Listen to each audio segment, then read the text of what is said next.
I like that, Ryan. Yeah. And we are live. We were just talking about how I am an endless source of good material, despite what some naysayers may be saying here and there. And completely modest too. Yes, thank you. And you're right. I'll tell you when you're right and when you're wrong. So you gotta. It's a month to be prideful, Mike. Go ahead. Thank you very much. I've got some color here in the background. We'll be rainbowing it out. That's from my. Let's just get to it. Welcome to episode 171 of An American Werewolf in New Jersey. I am the American Werewolf.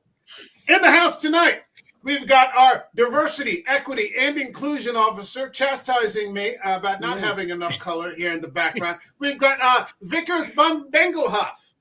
And he's struggling with some changes that he's been going through. His hands bothering him, but he was able to make it on the show tonight, and we appreciate it. Yeah, you'll be taking that contact out, and you'll hopefully everyone watching has seen the movie and they know this joke. Otherwise, I'm sunk. We've also got the Ryan Daly, who seems to have fixed all of his tech snafus from the last time. It just started working, so whatever. Yeah. Lord, it's a miracle. Okay. Exactly. And we've got Eric from Hey Internet. Eric here. Always cool to hang out with and talk some film. Yep, my pleasure, dude. Hi, Eric. Hi. So, most of the movies that we talk about on this, in one way or another, are entertaining. This movie sort of goes over a line into something else. Mm-hmm. This is really kind of it really is. It's a fucked up movie. Yeah. There's a lot of cruelty. Yeah. It's not fun. It's a humorless movie. It's not horror. It's not horrific in the supernatural sense, like when we talked about Hereditary, because Hereditary was humorless, and we've tackled a few other movies that are humorless. But this one, I don't know. I just watched it before we went on, and it bummed me out. I'm like, this is fucked up. Yeah. And we've seen a lot of first contact type movies. We've got Close Encounters. I mean, that's a kind of a happy, funny, not happy and funny, but it ends on a happy note. Mm-hmm. And, it's sort of on the lighthearted side. We got, Independence Day.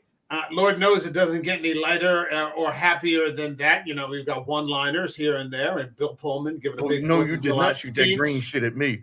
Yeah, that's exactly right. We got Will Smith pre-slap when he was on top. We got Randy Quaid. That's right. Yeah, we got pre-slap Will Smith.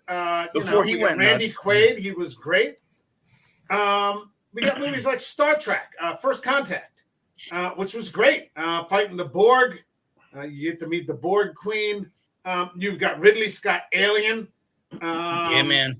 Just that. Now that's a hell of a First Contact movie. But you still had a little brevity from people like Yaphet Kotto, Harry Dean Stanton. Yep. These sorts of characters that sort of lighten the mood. Even at E.T., that's a bit of a First Contact film. This is something else entirely. We're talking about Neil Blomkamp's District 9. If you guys are ready to go, shall we get it going? Please, let's do it.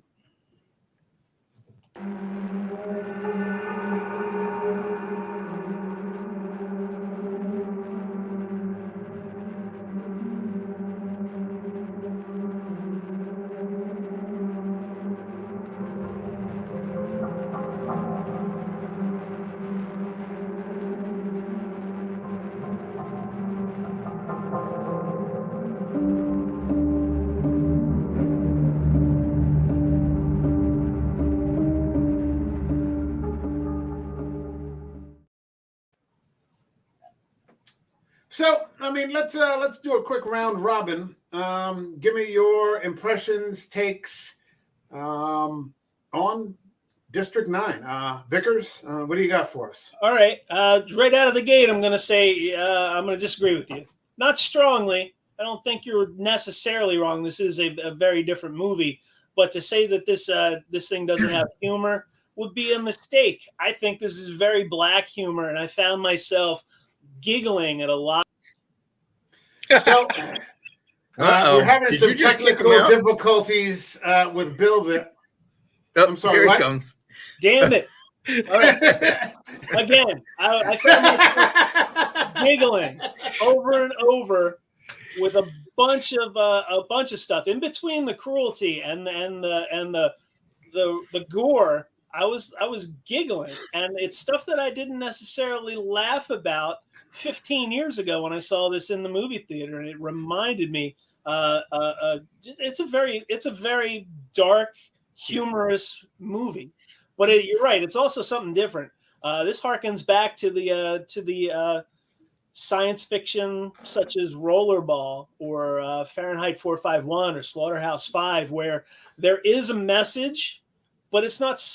It's hard to say it's not slapping you upside the head. Because the metaphor is so it's so obvious. Yeah, we get it. It's about apartheid, but there's a lot more going on in there, but it's message, but it's not unearned message. It's a really, really well done science fiction movie that harkens back to the 60s. It's just got kicked up CGI and a lot of dark humor. I mean, all the stuff about the whatever it was, the WTO or the UN forces. Just watching Vickers is just hilarious. He's a bungling fool who's there. He doesn't deserve his job, and he's just bungling through it. And you can laugh about it because it's poking fun at okay, well, let's. Go ahead. I'm sorry. It's poking fun at the machine that runs huge operations like that. All right, we'll get back to that. Eric, what do you got?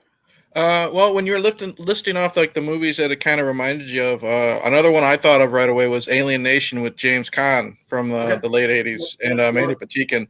But this was the first, I rewatched it last night. This was the first time I'd probably seen it in a handful of years. And first off, this movie made me a Blomkamp fan. I've seen 3 of his 4 movies, and I love all 3 that I've seen. But like you said, Mike, I didn't realize how cruel it was. Like, I knew the plot. It's been so long. I forgot how much of an asshole Vicker was. Yeah. He really was.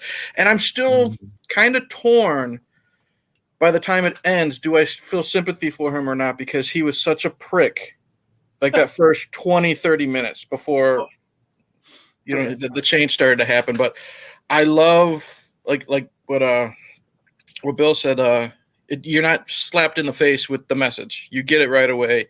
And then it's pretty much balls to the wall from the beginning to the end of this film. And it is a lot of fun, a lot of stuff happening, all at once. But I didn't realize how cruel it was with the, I guess you say the aliens, or what do they call them? I forget what they call them. Prawns. Yeah. Oh yeah. The prawns. Yeah. Daly, what do you got? All right. Well, this is one of those movies for me that kind of came out of nowhere, because I really I don't even know how I had heard of it. I don't even know if I saw the trailer. I saw it with Michelle, and we were like, oh, let's go check this out, this District 9. I had no idea what it was about and no idea what was going on. And yeah, I know it's the whole, the apartheid, and it's the colonialism and all that. But what I really thought was cool about it was it was filmed like a documentary or like a news, like it was like found footage. Yeah. Not necessarily found footage, but like it was like a news broadcast kind of thing. Yeah.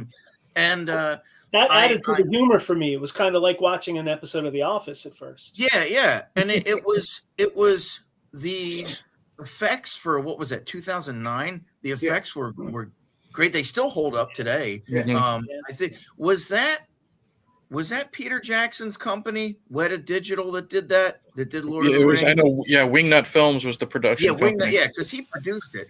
Yep. It was the first time I'd ever seen Charlton Copley, and unfortunately, I haven't been following Charlton Copley as much. I absolutely love Charlton Copley in the A-Team. Nobody else could have played Murdoch as good as he was. He was hilarious in that. But I know since then he's kind of stuck with the sci-fi and dark stuff. I do agree with Eric and Bill in that Vikas was kind of a prick, but I think also he's kind of in over his head. Definitely in over his head. And I like the mistrust between the prawns and the humans and stuff was really good. And from what I understand, there is finally a District 10 in the works. Ooh. I don't know. Apparently, Charlton Copley's been talking that up. I don't know. I almost wish they would. I mean, it's kind of a long time. Yeah. Yeah. It's been 14 years. They're about 11 years late. Yeah. Again, though, it was for me. It's one of those kind of underground movies. I think it's still not like. I think it's still not like as well known to the general public as it should be. But it's a great sci-fi. It's one on my sci-fi rotation. I always watch it. Yeah. Here's the thing, and this is what takes the humor out of it for me. I find Vickers to just be a complete piece of shit. And I really don't find him to be a sympathetic character. It isn't until maybe the last 5 or 7 minutes of the film that he actually does something for the right reasons. And maybe that's a harsh judgment considering the circumstances, but everything he does, whether he's the bureaucratic asshole, or when he suddenly finds himself on the other side of the coin as the other, he's all about himself. Right. He's just a complete piece of shit. He betrays people. He betrays, what was the name of the Christopher Johnson? And I didn't feel any, I wrote that in the notes. I'm like, he's still a piece of shit. Like, he's just, all about himself. Yeah, that's why, like I said, that's why it was hard for me to, by the end of it, how the movie ended, to even feel a little bit of sympathy. And I forgot about that because it's been so long since I've seen it that I didn't realize he was that big of an asshole from beginning to end. Well, everything is about going back to the Twilight Zone with was it Vic Morrow? Vic Morrow. He's also a 100% asshole that you don't want to sympathize with until the end. I know they redid a few things and he's there in Nazi Germany, but you're supposed to, at the end, when he becomes the other, that's when you're supposed to feel that sympathy. You're sort of supposed to put yourself in that position. I mean, I guess I missed the whole. I mean, I didn't read into his character as deeply, and he didn't come off as selfish. But again, I'd have to go back and watch it again. I mean, I'm sure I thought he came off more as like I'm just using this as an analogy, like Peter Sellers, just bumbling and just he's a pencil pusher.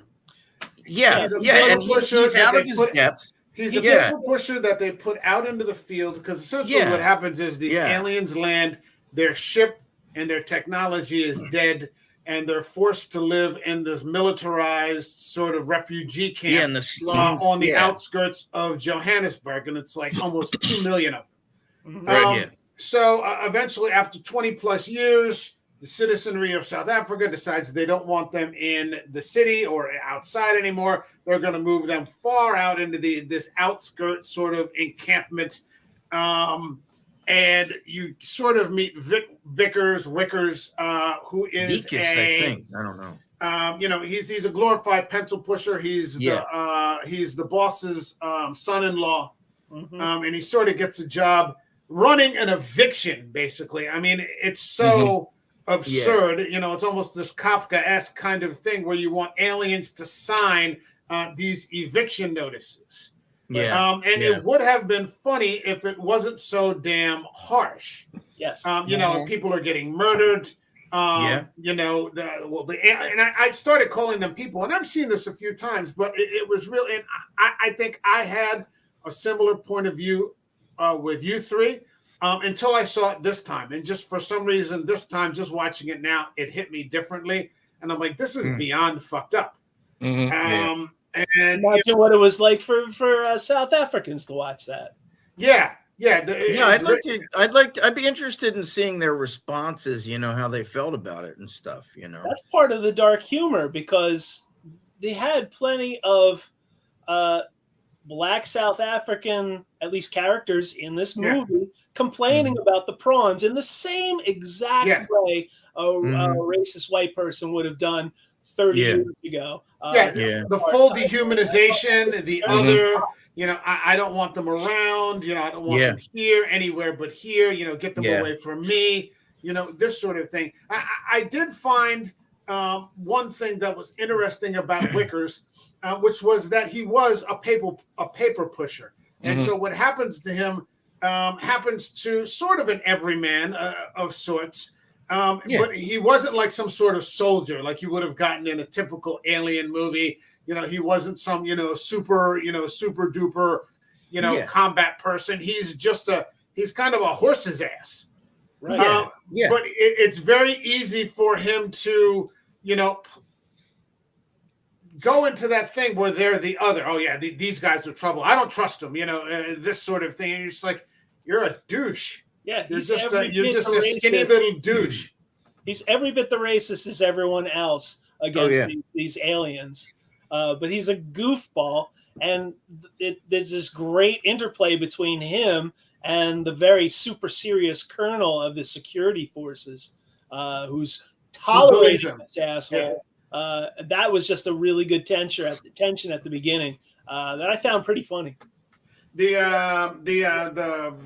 military colonel Kubis, who is very much the sort of super soldier, maybe kind of special forces guy who just there's Wickers. He's in a sweater vest with a lanyard, and with probably a clip-on tie, and he's just shaking hands. And he just looks like a dork. Yeah, he's a dork. If he had a pocket protector, he'd be perfect for like Revenge of the Nerds. Except he's like a racist nerd, it's like, and you can't, it's so out of place, but it grabs you. Yeah. And so, the next thing you know, they're performing this militarized sort of eviction on these aliens. And it's just,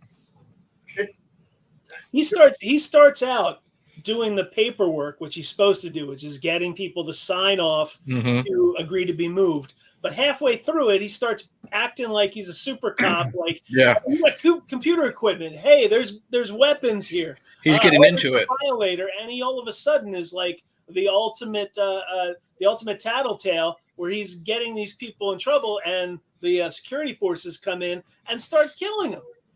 Well, he's a party member. He's the party member, every bit.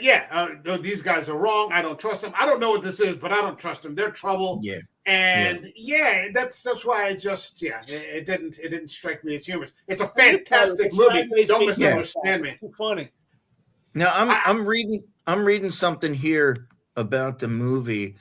And it said it was inspired by actual historical events during apartheid. Yeah. It was an area called District 6, which was an inner city residential area in Cape Town. It was declared a whites-only area by the government in 1966, with 60,000 people forcibly removed 16 miles away. So that's where he got the idea from. Yeah, that's what Pete Townsend based White City on, I think. Oh, okay. Anti-apartheid album in 1985. Yeah, people forget it. A lot of people have forgotten about apartheid, but was and it was up to pretty recent, up to like the 90s, right? 90s, 94, something like that, when Mandela took power. Yeah, and I mean they still haven't recovered from that. I know the people that have just filled the vacuum are the worst. Now it's so just Black Africans taking as much as they can fill their pockets with. Yeah, now, that's another thing that this movie is real good at, is not whitewashing the culture. They were real good at depicting the Nigerians, depicting the willingness of the Black South Africans to be pretty vicious. It wasn't all, it's all whites doing this, and the metaphor was really well played out. It was the stuff with the Nigerians also very funny and very shocking and very, very cruel. It was shocking. I just, like I said, I didn't find the humor, and I was just repulsed by the whole thing. And because you've got Nigerians living in this camp, and they're running a black market, and they're jacking up the prices on things because these aliens love cat food. And so they're jacking up the price on that. Come on. I'll give Bill that. I found that joke funny when Vickers says he shows up and he's looking for hamburgers or something like that, and he asks for one. They're cutting up goats or something like that. And he's like, the Nigerian looks at him. He's like, "Do I look like I have hamburger here? Oh, is that cat food? Yeah, I'll take one of those." You know what I mean? That little type of humor sprinkled in. I thought I could see what Bill's trying to say with that little black humor. I mean, this is not slapstick porgs, No, right. This is very dark humor, and it's like dark humor is like or like socialist countries. Not everyone gets it. Or like how the media says that Vickers got this by fucking an alien. You know what I mean? And that's all over the newspapers, that type of stuff. I mean, Nigerians eating the guy's arm, the prawn's arm, just to get power. That was hilarious. Yeah. So what ends up happening during the raid, they discover this vial that somehow fucking explodes in Wicker's face. Oh, yeah. And that's what the real start of the problem is, because he's now contaminated and is genetically and physically starting to transform into one of the prawns or aliens. That was the one part I didn't understand, is that how did that stuff start turning him into one of them? They never explained it. Technology was bio enhanced. That's the reason why. Oh yeah, that's right. You shoot the guns is because you had to be biologically part of that species. And I liked how after he got hit in the face with that stuff, he looked to his cameraman. He says, "Make sure you edit that out." You know what I mean? Yeah, that's good. That's funny. Well, it starts to. I mean, it just starts to go downhill from there, because he becomes very sick, and like the whole world just flips on him instantly. Oh yeah. Like like they throw this surprise party for him, and he looks like the angel of death is there in the room with him when he shows up to the party, and he just vomits this black white or goo all over the food, and collapses. And, the next thing you know, he's in the hospital. There's some impressive body horror with this. Yes.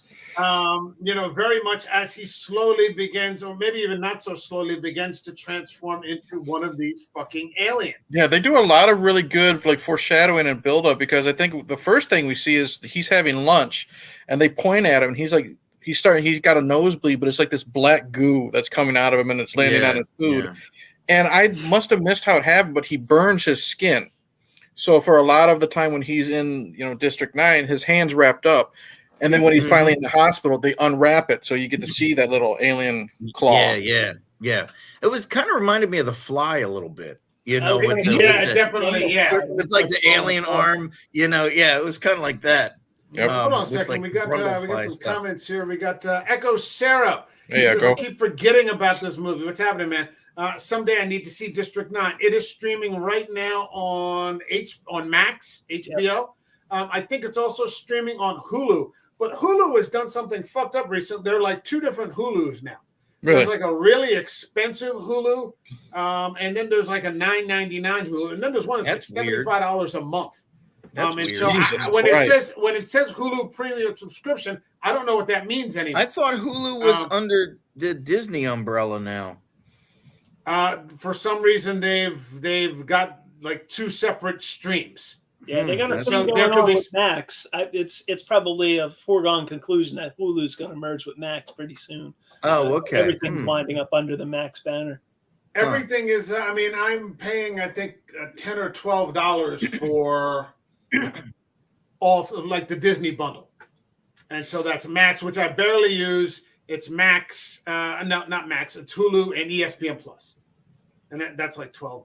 But then there's a separate Hulu. Why did they get rid of it's on Hulu. No, it's not that Hulu. It's the really expensive one. Oh, Jesus Christ.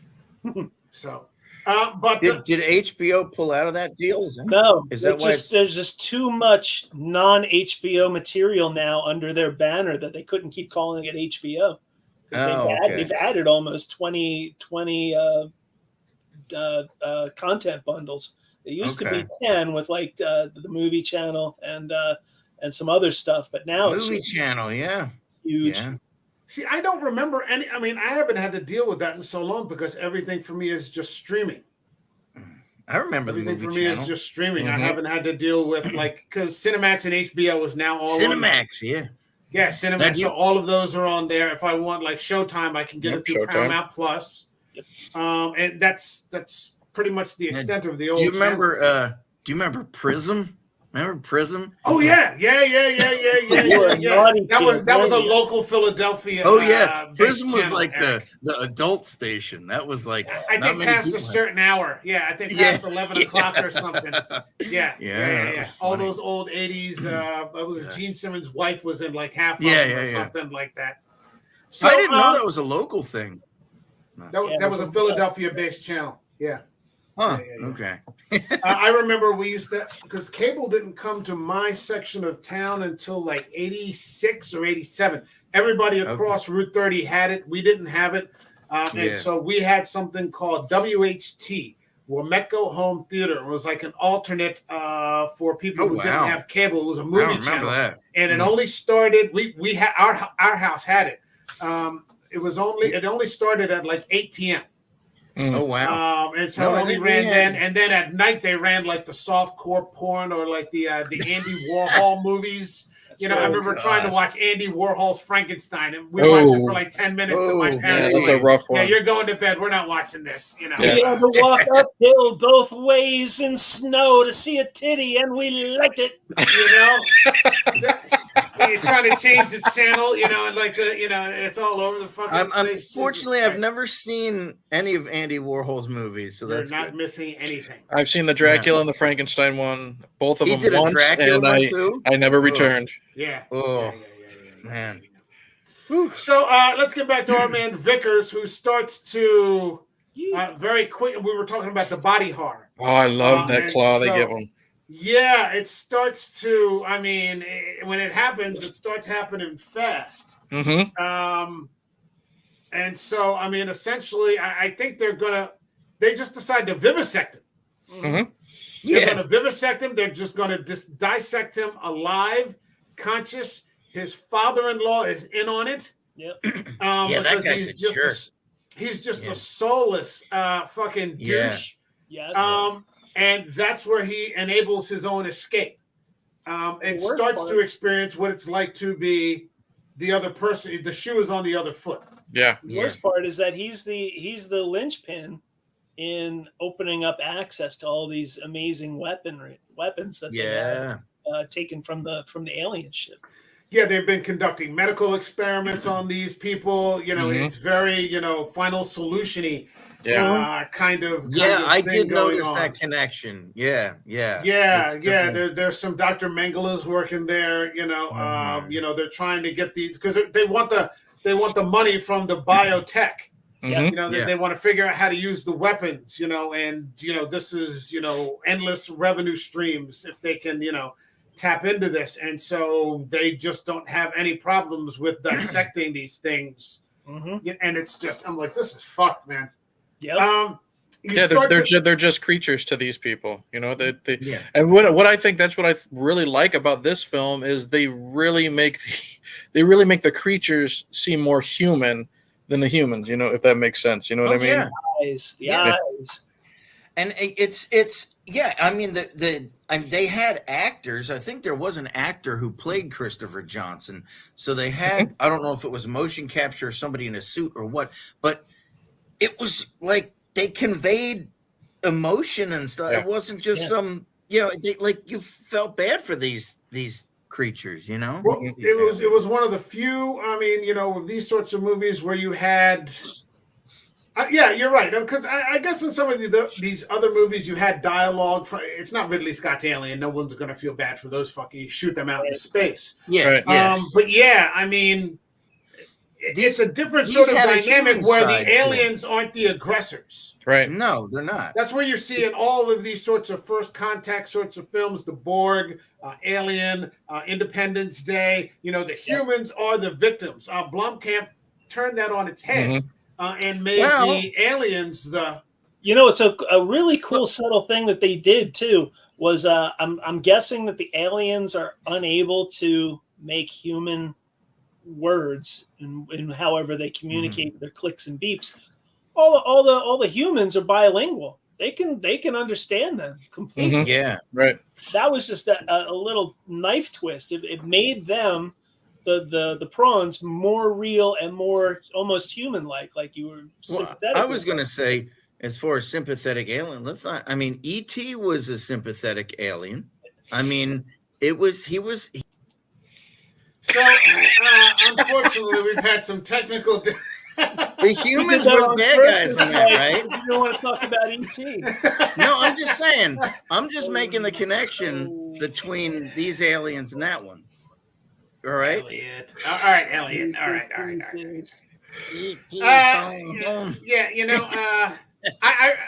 I saw that once when everyone else saw it. It was a too, and I've never seen it since.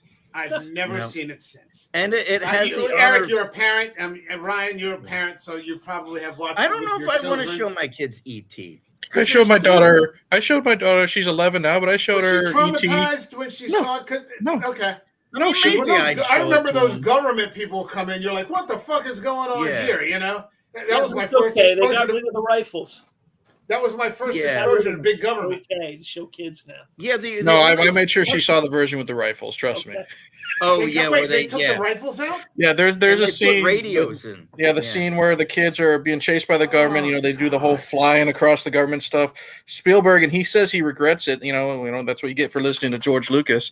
He took out all the rifles and he replaced them with walkie-talkies. Yeah, right around the same time they did that whole special edition thing and made Greedo shoot first. I didn't notice that. What scene? Is it only one scene? There's a couple scenes, but the main scene is when Elliot and then they break E.T. out of the government facility and they fly over the roadblock of cars. Mm-hmm. See, I haven't. There's a big scene where one of the FBI agents pulls out a rifle. You can fucking see it right there. And then he took that out and then he replaced the rest with walkie-talkies. I'm not. E.T.'s not one of my go-to movies, so No, I once in 1982, and that was about it. That's as far as it goes. It's a landmark movie, but it's just not everybody's cup of tea. Like, I was never into Close Encounters. I just never got into that movie. So I just got a copy of that, but it's one of those things. It sort of is and isn't land. Like, you don't hear people talking about E.T. anymore. Like the way people still talk about Star Wars, or they talk about Jaws. Yeah. Talk about Raiders, this ET is kind of. That's because there's only one movie, and we're not getting an ET movie every 6 fucking months. Right. Or Close Encounters. ETU. The extended universe. That's what's going to be DCU. Elseworlds. Jesus Christ. I just saw Close Encounters. I found a cheap Blu-ray for like $5. I just thought it was boring. It's still good. It's not an action movie. No, I know. It's not an action movie. And like for people who saw, and were expecting, Star Wars, but I got to tell you, that first 5 minutes inside there were like, you're only hearing the radio broadcasts of those pilots that are seeing the aliens, or when they're in the desert and all those old planes just show up like out of nowhere from World War II. That still fucking gets me like every time. Oh shit! Like this is really fucking good. I'd have to go back and see it because I never dedicated that much attention to it. I saw like a few scenes here and there, but it just struck me as boring. I'll give it another shot. It was one of my dad's favorite movies of all time, so I'd seen it numerous times growing up. I think he was a huge sci-fi nut. There are many different versions of it now. I think there are several cuts. Yes. Nowadays. Oh, really? I think I like got a director's cut and stuff. Yeah, that kind of thing. It's a lot more alien action at the end. Yeah. One movie I always enjoyed, and I can't remember because I haven't seen it in a long time, but I can't remember if there were aliens involved or not. Was Contact? The one with Jodie Foster? Yeah, that's a great movie. From the 90s. Is that the one where they drop her off of a like a parachute ride, and she goes into a Yeah. It was a Time Warp Carl or something? Sagan book. That was a I Carl think. Sagan Yeah, it was novel. really good. yeah. The novel is fucking phenomenal. Is it? Oh, okay. I'll have to yeah. read it. The But novel Contact is was a just really cool gorgeous. movie. Yeah. Yeah. Yeah. Carry on for a second. I'll be there in a second. Okay. Yeah, the only thing I don't remember too much about Contact other than Jodie Foster, and then Jake Busey shows up and he tries to blow up the place, and Yeah, he looks. definitely That was the wanna first see time it I saw again. Jake, and I'm like, Jesus Christ, he looks and acts just like his father. Yeah. Well, that's If not anyone good. was an alien, it's the Buseys. You know what I mean? I did. I remember seeing that and really digging it because it was just, I like the story though. I think they pulled like a Forrest Gump, and they had like scenes with like Bill Clinton in it, and they had like the other characters there and stuff like, because I think Angela Bassett was in it, and she played some kind of presidential person or something like that. So they had like Bill Clinton like giving a speech, and then they had her like on stage. They kind of did one of those Forrest Gump type things. But yeah, that wasn't Matthew McConaughey in that too? Yeah, he was a male lead. Yeah. What about that? What was that other one? Did you ever see Solaris? No, No. The Clooney one? I never saw that. I never saw the original either. So I don't, The original what? Solaris. Oh, 72. Yeah, I never saw that either. Well, no, they did a remake with Clooney, but I didn't see that one. We are diverging hard off of Well, it's sci-fi though. It's sci-fi, so Well, I was looking for my copy. Yeah, I have a Contact. There it is. Yeah, Okay, great. And I found my copy of Close Encounters. Okay. I think this is a director's, or it has a version with a director's cut. There's the feature film. There's 3 different versions of this. A special Did edition. Spielberg do Close Encounters? Yeah, and a director's cut. Yeah, I think the main difference in the director's cut is at the end of the film you get to see inside the spaceship. Yeah.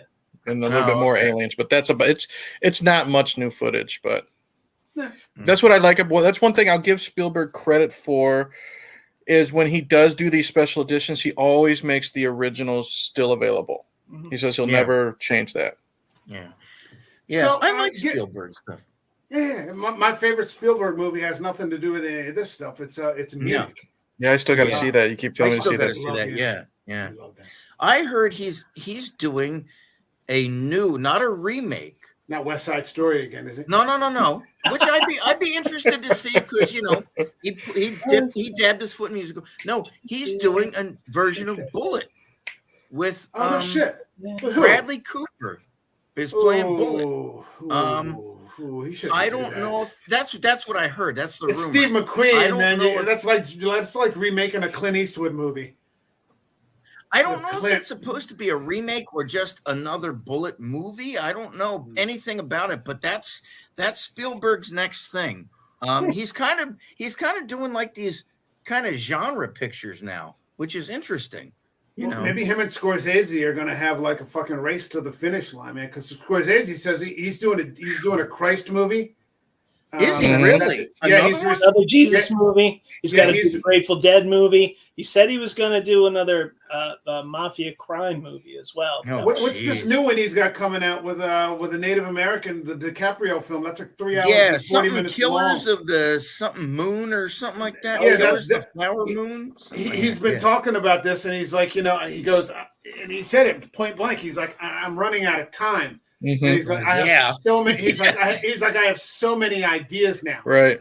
Like all these ideas are coming to him at the end, and he doesn't know, how much time he's going to have to get them all done. Well, I mean, he's the opposite of Tarantino, who wants. I was just thinking, he set a limit for himself. I mean, his next movie is going to be his last one, and he said he's looking for like someone that's maybe not a big name.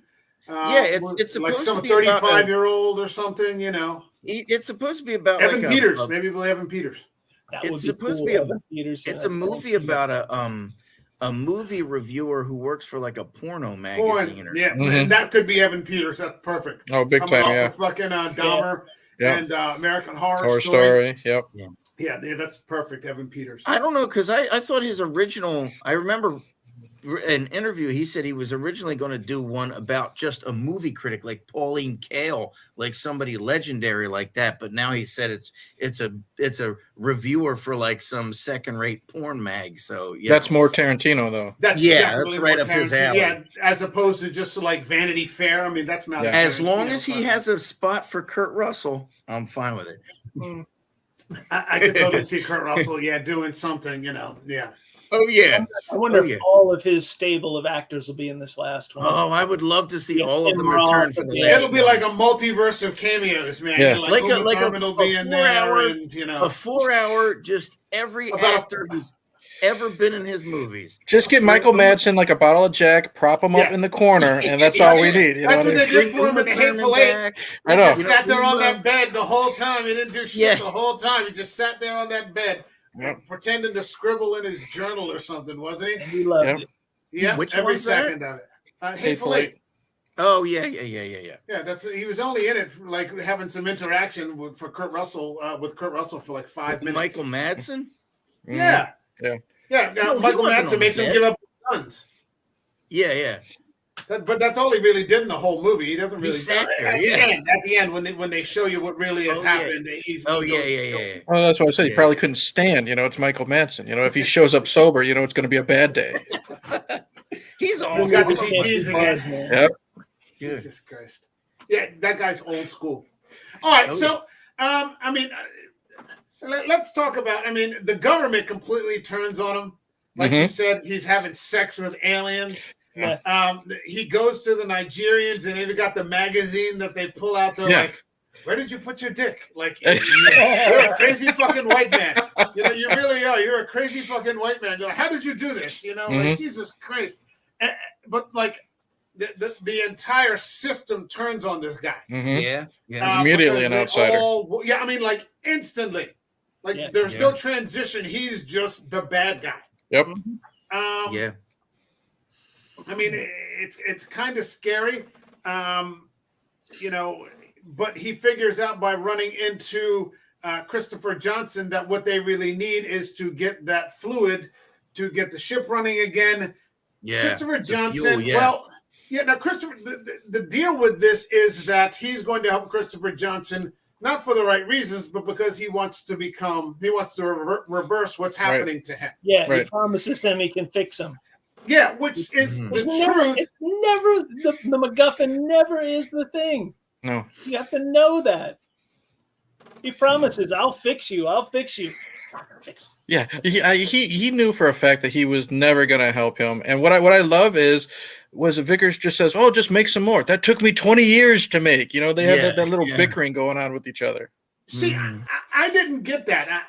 What ends up happening is that when they go back to the MNU Mhm. to get the fluid,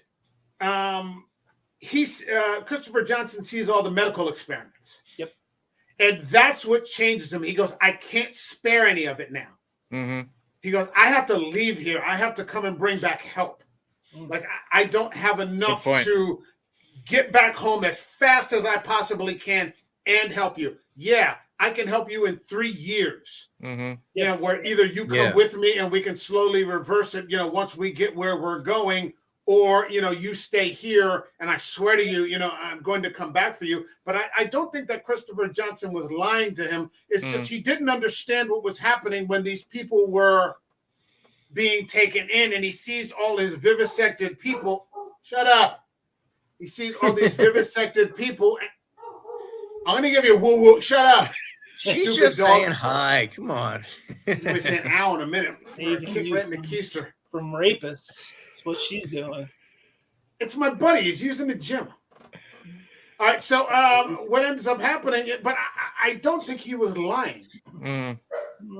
Do you think? I don't think he was lying. I never trust that promise in a movie ever. I didn't think if he was telling the truth initially, I think he changed his mind. He says it right there. once- I will come back. I promise. But I think he might have changed his mind once he saw the bodies of the prawns. Yeah. Yeah. Yeah. If he could have been indecisive. He could have just been telling Vickers, what he wants to hear. Because remember, to him, the humans are bad because look what they've done to his people. You know what I mean? His kind.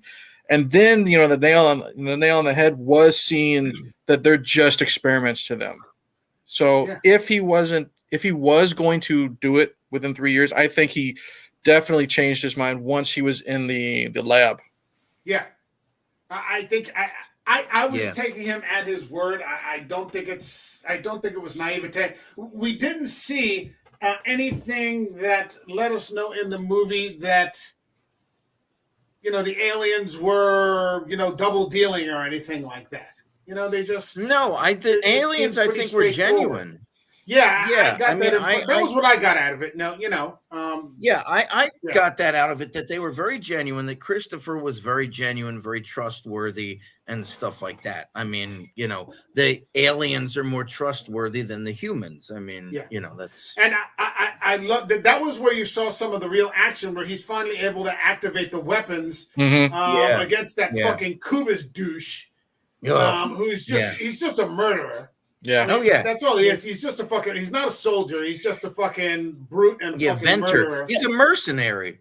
I mean, he's like BlackRock. He's like contractors in Iraq. Yeah, what were those guys? Not Halliburton. Eric Prince. What was the name of that contracting company that used to recruit the mercenaries? Yeah, I can't remember. I can't think of it. Yeah, Black Bear or Black Paw or Black something. It was Black something. All right. So, I mean, they end up getting, I loved it. They escape. Those weapons are just shredding people. It's got this movie has really cool good action. Yeah. It's not just a sob story. Yeah, it's not. This is not Schindler's List or Right. anything like that. This is some real shit. And you can see why the aliens have had to put up with this, because none of their technology has been shut down. Yeah. And the one thing that empowers the ship sort of fell. They show it in the beginning, and no one has been able to find it. And Christopher Johnson has been slowly repairing it for 20 years. And once they can activate that, then they can take their weapons back and just kick the shit out of the humans. Yeah. But see, that's another reason why I didn't 100% trust Christopher, because you could be the nicest person in the world, but even prawns have their breaking point. You know what I mean? The stuff that they've been put through for at least 20 years. If it's taken him 20 years to do this, I don't know how long they've officially been on Earth. I don't remember. But 20 years. You know what I mean? That's those humans to him. Humans to them are still the bad guys. The nicest dog in the world. Eventually, one person can beat it enough where it won't trust a single human. You know what I mean? Yeah, as much as we like to anthropomorphize them, they go into this in the movie how most of the prawns are actually worker bees. They don't have much of a sense of motivation. They're not super smart. They're just sort of the workers. And Christopher is one of the I guess drones or whatever, who has more intellect and is sort of a leader. So he doesn't like seeing all his worker drones being chopped up, but the worker drones themselves are not really motivated. They just sort of there. They need someone to direct them. Yeah. They need someone to direct them, but you can't really direct anybody without the technology. Again, coming back to these freaky Nigerians, they just want to chop off his fucking arm and eat it. Yep. It's just, it's just foul. I just found it foul. Yeah, it's pretty foul. And it's always like the dumbest motherfuckers that are in charge. So it's like, I don't know if it's life imitating art nowadays or art imitating life, but it's just like the stupidest fucking people, are the ones with all the weapons, and that, are just holding all the cards. And you're just like, how are you in charge of anything? Right. Stupid bastard, that is just, he wants to cannibalize a fucking alien arm. And he thinks that because it's for the usual reasons, power. Yeah, he thinks it'll give him the strength and the power that Vickers is getting now, or any type of prawn that could possibly have this power. Anybody who believes, I mean, you could also, when in, I'm just going to use this as an example, the Native American cultures who believe that if they ate, an eagle, they would get the powers of Yeah. And it was a spiritual thing. So a lot of, who knows if these Nigerians were, what if they believed it was like a cult type thing, they eat it, they become, they get the power like that, or they're just sick people. I don't know. I think he was just sick in the head and kind of dumb. Yeah. Is what I think it was.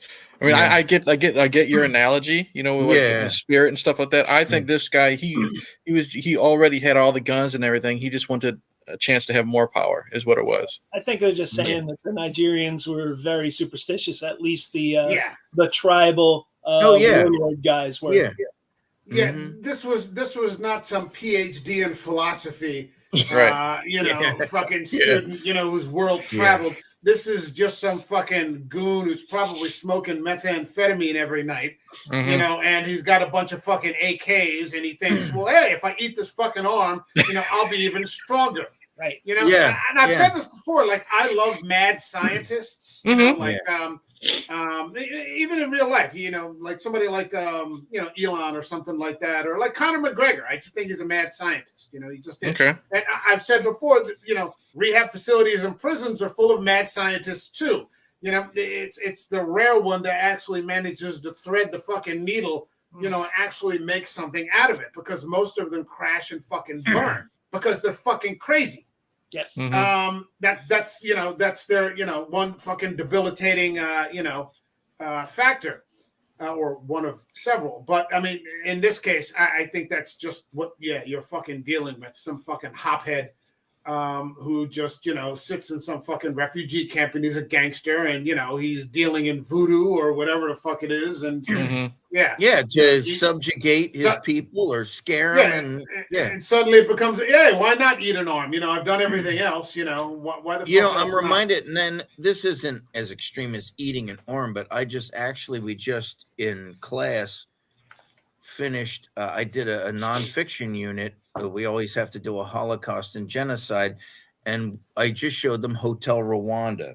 Oh, it's a rough movie. Yeah, it's a rough movie. Guy in that, George Rutaganda, he's dead now, the real guy, but he was the leader of the people who were exterminating the Tutsis. He was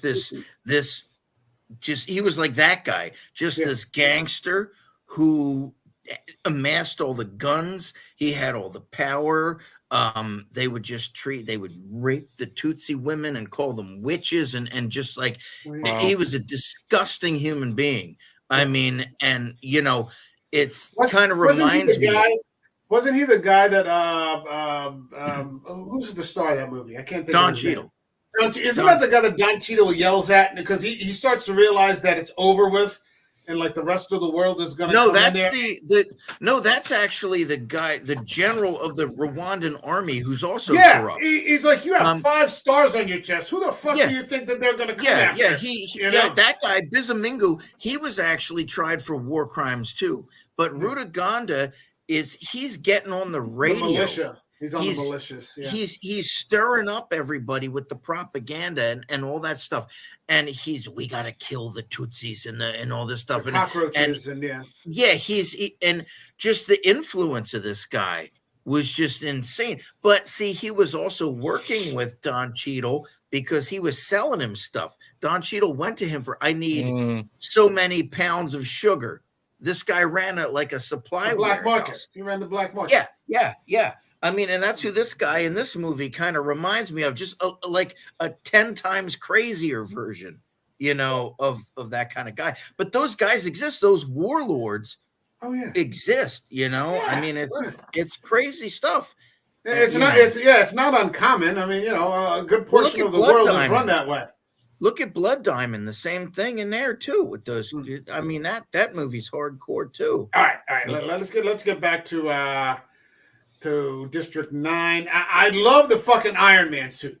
I love the fucking tech suit. Yeah. He manages to realize he can fight because, Christopher Johnson is arrested, and they're beating him. Yep. For information, but he's not going to give up his son. Right. Like they're asking him the one thing that he's not going to give an answer for. He's not going to give up his son or what the plan is, because his son is on the shuttle. So they're just they can beat him all day. He's not going to say anything. And he comes out, and this is still what kind of pissed me off. Wickers runs away. He's in the fucking Iron Man suit, and it isn't until like he runs away and Kubis calls him a coward. Yeah. You know, and he's like, fuck. Okay, because they're like, well, let's just kill the other guy. And yeah. Now, hold on a second. Castellar Daniel Garcia says, fun immigration sci-fi film. Yes. We're currently experiencing our own border issues right now. So yeah, this is sort of this argument of the other is kind of a timeless argument. It never really goes away. I still prefer Beyond Skyline. Never heard of it. Know that one. I never heard of that. No. Bill, do you know it? No. Yeah, I think that one. I think this movie is very timely with the subject matter. You know, it's going on right now. I mean, we've got a million people just flooding in across the border. You know, what are you supposed to do? It's a huge debate that's going on right now. You know, and a lot of black market shit, you know, involved in getting them across. Yep. A lot of very not nice people handling the people that are coming in. For money. Love Scanner Cop 1. I don't know that one. Looks like Beyond Skyline is like the second of a trilogy of alien movies. They're all on Netflix, it looks like. Okay. We'll have to take a look. So, I mean, you know, what happens after that? I love the fight with Kubis. Eventually, even the suit goes down because they're shooting Barretts at it. They're shooting miniguns at it. They're just firing everything. And eventually, the suit fucking fails. And Kubis is going to kill fucking Wickers. And then there's a small revolt of the fucking prawns. Yeah. And I love that. They just pull him the fuck apart. Mm-hmm. Yeah. His head just comes off. He shoots a couple of them, and then they just descend on him. And he just fucking, they grab him like every limb and just fucking pull. And he's fucking comes apart. Now, the ship takes off, and this is where we are today. You know, supposed to be back in 3 years. The commentary says they don't know. You know, was Christopher Johnson just saying that? And I'd like all of your opinions on this. Was he just saying that? Is he just going to escape? Or is he rallying his forces to come back to Earth and declare war? Not a rescue, but declare war. Okay. They're all possibilities. I don't know if any of them are necessarily there's one answer. I mean, I like the mystery at the end. All right, well, hold on a second. Let's go with Eric and then I don't think he's going to come back to declare war, because if he didn't have a child, maybe. Yeah. I don't think he wants to put. Well, not that he wouldn't have to bring his child, but then we don't know if, as funny as it sounds, we don't know if he's a single prawn father. You know what I mean? We don't know if that, you know, again, you know, if he dies. Eric, and the test results are in. I don't think he would put his family in. You are the father. Yeah. You are the prawn. I don't think he would put his family in jeopardy.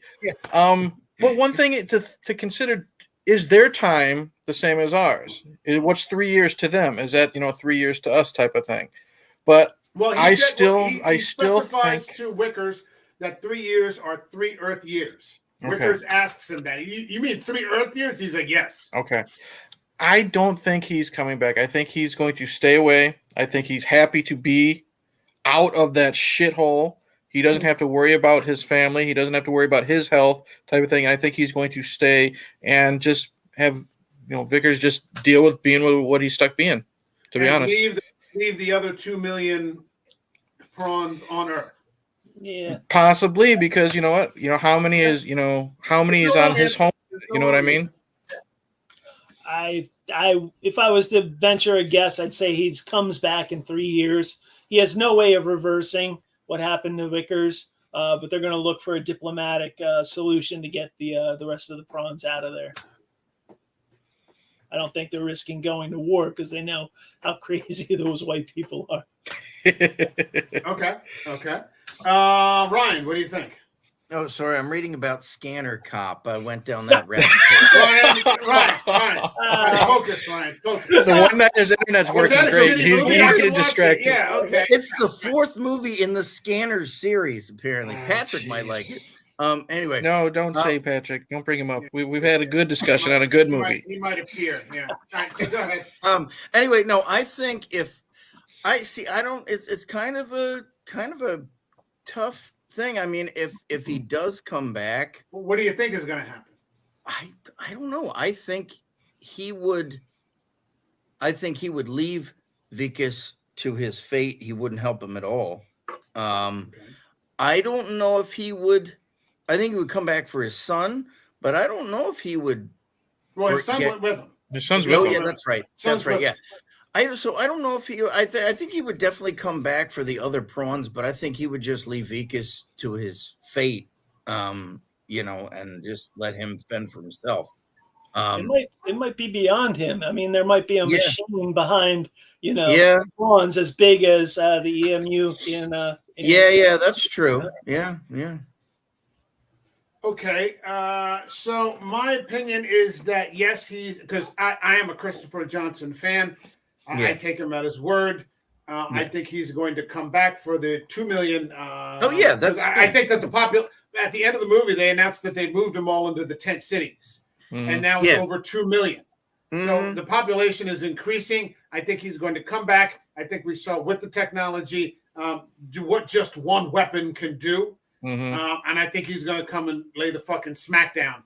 On the earth. I think that's my opinion. Possibly. I'm taking him at his word. He hasn't had any subterfuge or anything like that. He doesn't appear to be shady. That's what I'm going with. I don't think there's any way he can change Vickers back, though. though. I think Vickers is definitely a prawn for the rest of his life. Yeah, probably. And it's funny. It's funny that you mentioned Kafka earlier, because this reminded me of the Metamorphosis, where Gregor Samsa becomes a cockroach. He awakes to find that he's turned into a giant bug. This is kind of like that at the end of this. He's Gregor Samsa now, turning into this creature. Yeah. He says immigration was also mentioned in Virtuosity with Russell Crowe and Denzel. Wow, I haven't seen that movie in years. I remember that one. Yeah. I never saw it. I think that was the first time I was introduced to Russell Crowe. I want to talk about immigration and separation. Elysium, the next movie. Yeah. Elysium's really good. Yeah, it is. And my favorite of the three is Chappie. All the elite people are living in space, right? Yeah, they'll let them eat cake crab. Yeah, okay. Yeah, Jodie Foster is the president or the leader of it. Yeah. Well, she's the admin. Oh, even Matt Damon couldn't ruin that movie. Who's that? Said even Matt Damon couldn't ruin that one. Oh, right. Matt Damon's in it. Okay. Yeah. That was really good. My favorite of the three that I've seen is Chappie, the one that follows that. I've never seen it. Oh, is that a sequel? No. No, it's its own thing. None of these none of his movies connect. Oh, you're talking about this Blomkamp. Correct. Yeah. Okay. Is Chappie the one with Hugh Jackman? Yes, and Sigourney Weaver, and the guy who plays Vickers in this, he's the motion capture guy for the Chappie robot. Oh, is he? Okay. Sholto Copley. All right. It's amazing how in this film there are no real name actors. I mean, at least not that we would know in Hollywood. I saw one guy, almost an exclusive South African cast. Yeah. No, I saw one guy, and I wouldn't know his name, but he must be one of Peter Jackson's people, because he's a New Zealand actor, and he was in Lord of the Rings. Let me see if I can bring him up. I was just reading his name. A guy named hold on. Jed Brophy. He's an officer with the Alien Crimes. He's been in like all of Peter Jackson's films. He was in King Kong. He was in Lord of the Rings. And he was one of the dwarfs in The Hobbit. But he seems to be the only like South African actor in the movie. Yeah, because when I looked them up on IMDb, a lot of the actors didn't even have headshots. Right. Yeah. Most of the actors in this movie didn't even have IMDb headshots. So you're seeing more and more films coming out of South Africa, and series too. Did you see Raised by Wolves? Mm-mm. No. Oh, that's a great sci-fi series that ran on HBO. But it's very similar cinematically. Oh, They're all shot the same and really, really good effects. But and there's definitely a look to South African productions that's yeah, unique and it looks and very well stylized. South Africa also gave us Charlize Theron. So No, you know, thank God for her. Yeah. yeah, I think the first time I saw her was Devil's Advocate. Same yeah, here. that's the first time I saw her. Yeah, Yeah, Not because I used to mistake her with Ashley Judd. I'm like, is that Oh Ashley gosh. Judd? I could see that when she cut her hair and made it dark in that movie. Yeah. Like Yeah, like Ashley Judd in Heat, like that Yeah, period. yeah, Ashley, yeah. She's got a great ass, And And you got your head all the way all the up. way up it. Promote Yeah, you, 'cause son, there I. Yeah. Why'd I get messed up with that bitch? When I think of asses, a woman's ass. All right, something comes out of it. That's enough. Hey, you got him started. No, I didn't. I mentioned one thing. It's all it takes. So this brings us to the point. I think. Is there anything that somebody wanted to address about this film that we did not? No, I think I hit all my points. Yeah. Okay, so let's get to the part in the show where we rate the film. This channel has a system, rating system that goes from 0 to 5 up by halves. So 0, 0.5, 1, 1.5, all the way to 5. So 0, for example, would be I'd rather spill a carton of sour milk all over the floor than watch this movie again. All the way to 5, which is, this is cinema. This is the entire reason, I watch films in the first place. Eric, how would you rate District 9? I'm going to give it a 4.5. I'm taking half a point away because our protagonist is not a likable character. And I understand why, but if he was more likable, I would have given it a 5. Other than that, the action's fantastic. The story is great. It has a message, but it's not beating us over the head with it. We can put Not 2 and 2. Candyman 2021. Yeah, no fucking shit. We get it. Cops are bad, okay? Jesus. But here's the thing. We can put 2 and 2 together watching this. We know right away what they're trying to say. And they make the monsters, air quotes, humanize, and then make the humans the monsters. I've always liked when that type of things happen. But from beginning to end, the way it's shot, the acting, all of it is great. But I'm gonna knock half a point off for Vickers just because he's just so unlikable from beginning to end. Okay. Wickers, you heard what he said about you. How are you rating your own performance in the film? I'm on line with Eric. I'm going to give it a 4.5. Not because anything's bad necessarily. Just like Eric said, great cinematography, great CGI.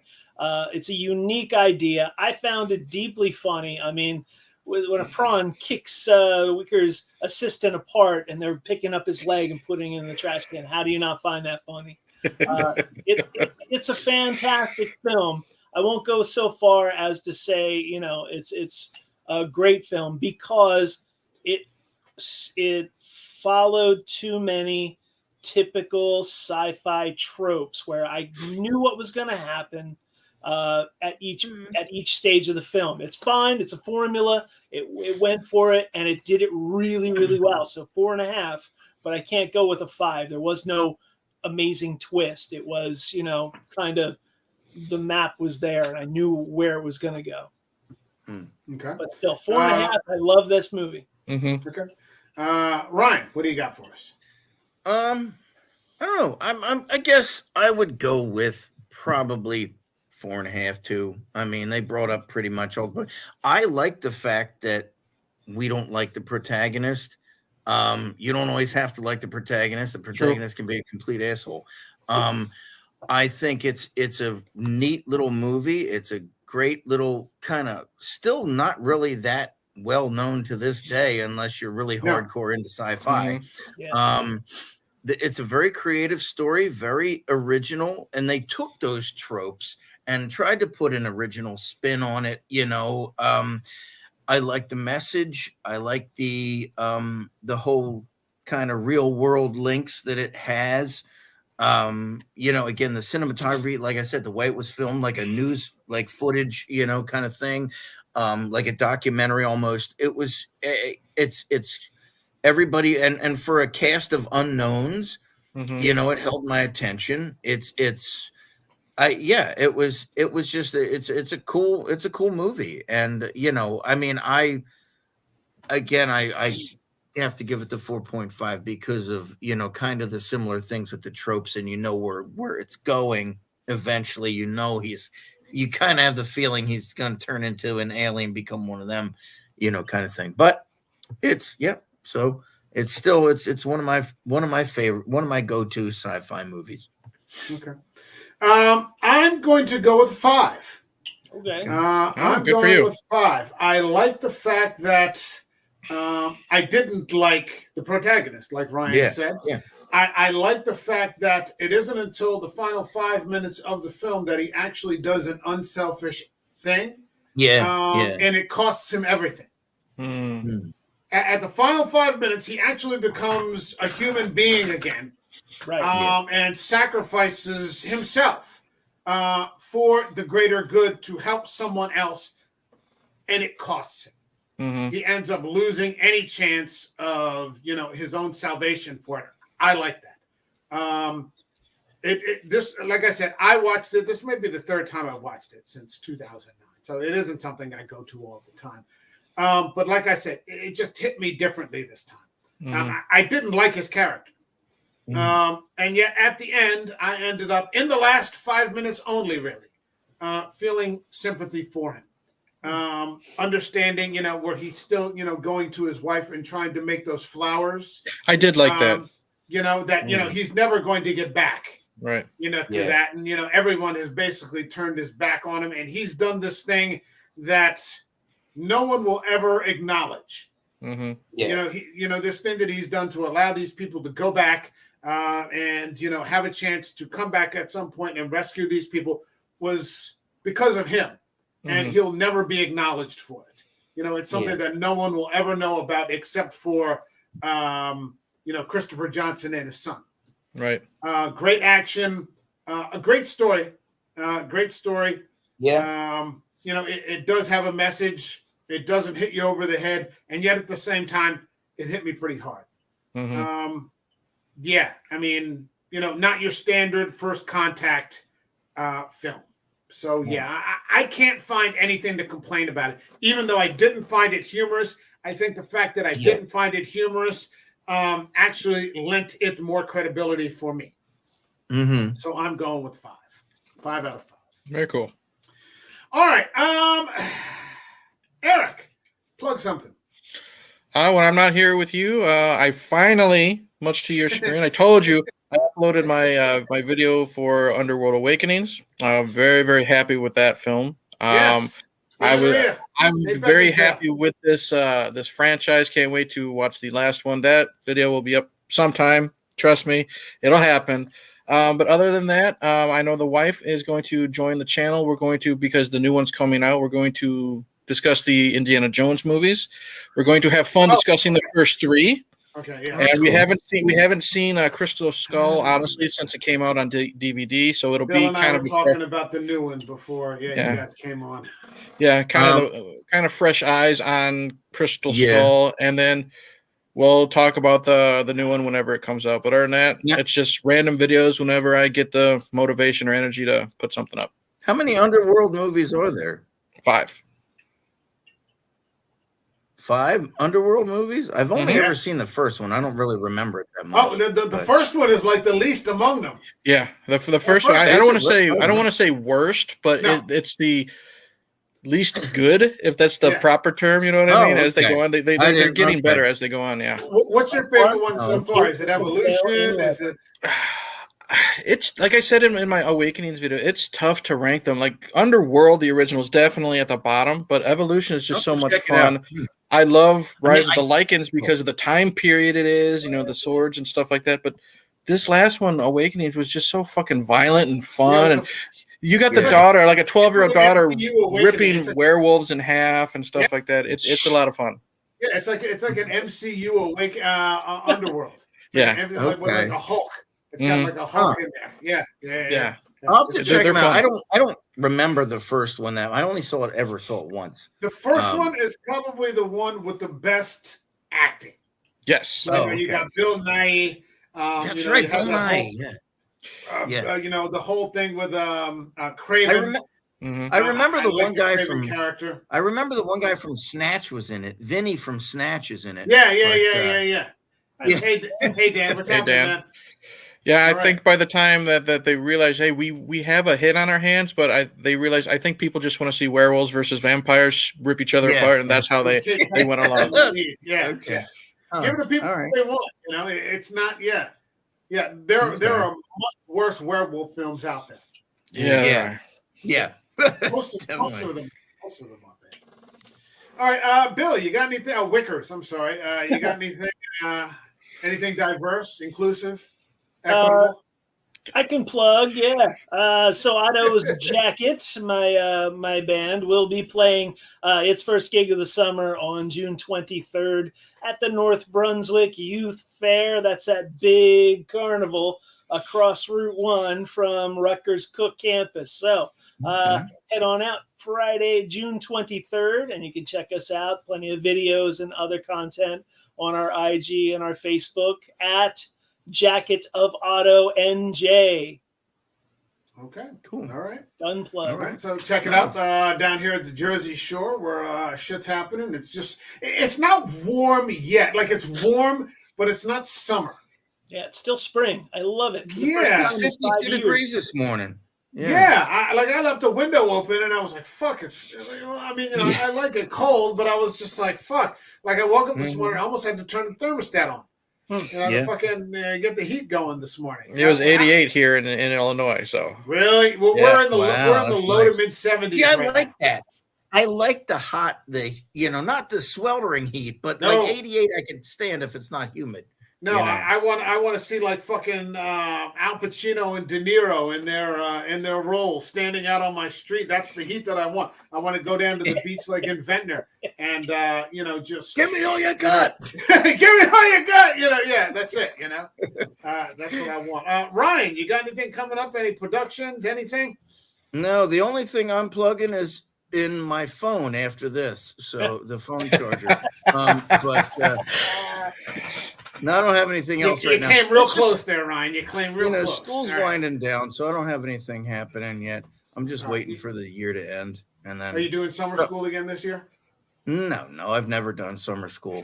But you did summer school. Oh, you did I did like the theater. Bill, he works with Ahmed Khan. Yeah, that was for like the theater. That was the theater. No, Ahmed retired last year. He's done. We've had this discussion. Yeah. Behind his back several times. Yeah. DJ Khan retired last year. He's done. Yeah. That was for the theater club when I did stuff in the summer. But I don't have anything else going on. I'm just hanging out, just trying to get things together. So get myself in order. We're going to do. Are we doing Jaws?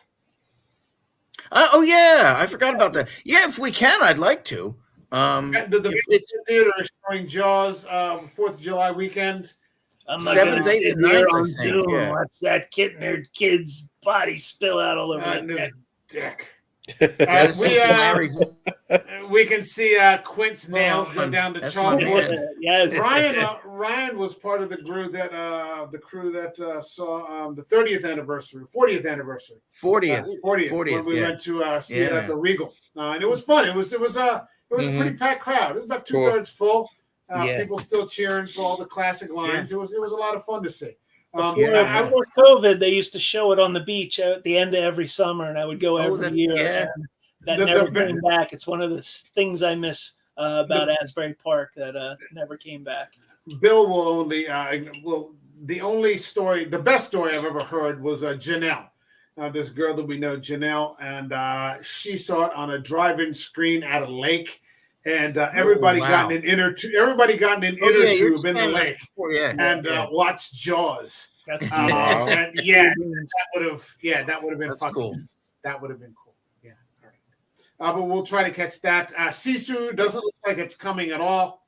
I know. Um, That's disappointing. I really want to see that. So I'm hearing great things, but yeah. we'll have to catch it when it. Movies coming out this summer, though. We got the new Equalizer movie, Mission Impossible. There's a couple other things along the way here and there. Still waiting for Beau is Afraid to show up somewhere. I don't think you're going to get it now, man. That's got to be on its way to video. It showed up for 1 week here, and I caught it like on the Thursday matinee before it went out the next It was day. only in the theater for a week. Wow. Here, No doubt. and we're lucky we got that.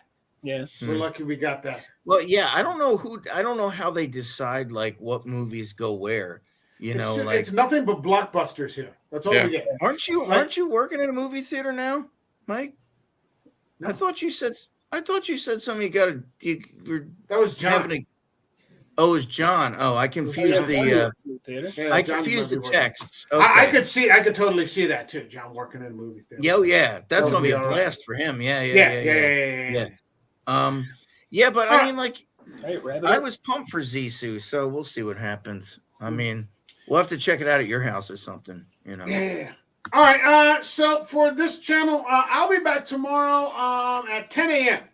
10 a.m. I'll be doing a stream on the new Exorcist film. We got some new information, so I'm going to be following through with that.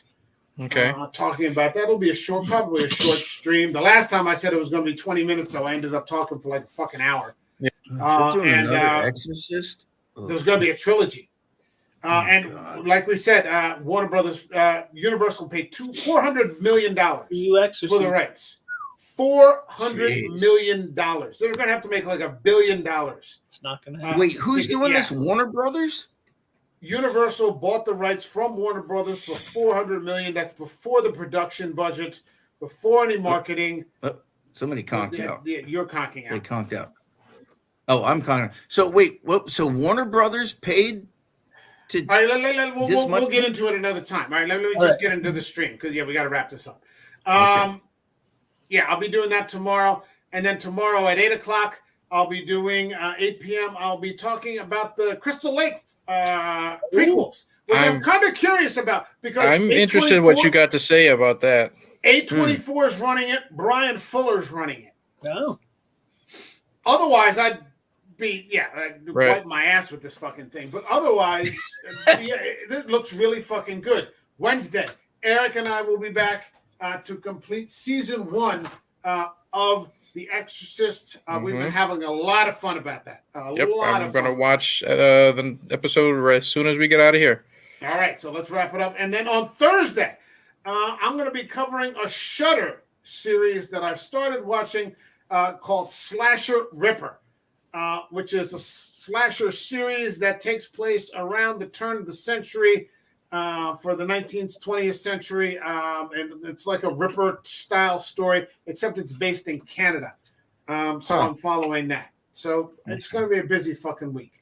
My thanks to Eric from Hey Internet Eric here. Sure. My thanks to Wickers, Van Bengelhoffen, and my thanks to the Ryan Daly. We will be back next week, and we will have another, because we're 1 down, 12 to go. Another sci-fi fantasy series movie for the summer of sci-fi fantasy. All the best to everyone, and we will see you in the next stream. Cheers. Bye. Yeah.